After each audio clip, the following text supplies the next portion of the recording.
কলকাতা সহ একাধিক জেলায় বৃষ্টির পূর্বাভাস। দক্ষিণবঙ্গের 6টি জেলায় ভারী থেকে অতি ভারী বৃষ্টির পূর্বাভাস। ভারত ও বাংলাদেশ সংলগ্ন উপকূলে নতুন করে ঘূর্ণাবর্ত তৈরি হয়েছে। আগামী 24 ঘন্টায় নিম্নচাপে পরিণত হওয়ার প্রবল সম্ভাবনা।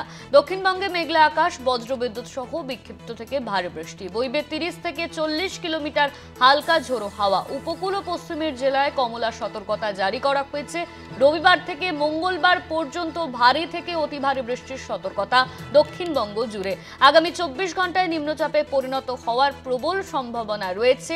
পশ্চিমের জেলায় কমলা সতর্কতা জারি। কলকাতা সহ একাধিক জেলায় বৃষ্টির পূর্বাভাস হাওয়া অফিসের থেকে। কলকাতা সহ একাধিক জেলায় বৃষ্টির সম্ভাবনা।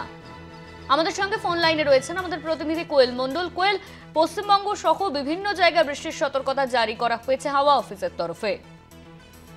একদমই অনন্যা, দেখো আলিপুর আবহাওয়া দপ্তর যেমনটা বলছে যে আজ উত্তর বঙ্গোপসাগরে নতুন করে একটি ঘূর্ণাবর্ত ক্রমশ ঘনীভূত হচ্ছে এবং এই ঘূর্ণাবর্ত ক্রমশ শক্তি সঞ্চয় করে আগামীকাল অর্থাৎ সোমবার নিম্নচাপে পরিণত হবে এবং সেটি আরো পরবর্তী সময়ে গভীর নিম্নচাপে পরিণত হওয়ার প্রবল সম্ভাবনা রয়েছে।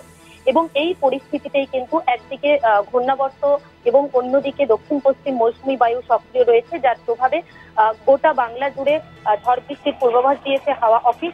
দক্ষিণবঙ্গের বেশ কিছু জেলাতে ভারী থেকে অতি ভারী বৃষ্টির পূর্বাভাস রয়েছে, সেই সঙ্গে দক্ষিণ 24 পরগনা জেলাতে অতি ভারী বৃষ্টির পূর্বাভাস রয়েছে। অন্যদিকে আলিপুর আবহাওয়া দপ্তরের পূর্বাভাস অনুযায়ী আজ দিনভর এবং আগামী 3 দিন প্রবল দুর্যোগ জারি থাকবে দক্ষিণ 24 পরগনা জেলা জুড়ে। মৎস্যজীবীদের সমুদ্রে যেতে নিষেধ করা হয়েছে। সমগ্র পরিস্থিতির উপর নজর রাখছে জেলা প্রশাসন। ধন্যবাদ তোমায় কোয়েল। আমাদের সঙ্গে ফোন লাইনে ছিলেন আমাদের প্রতিনিধি কোয়েল মণ্ডল।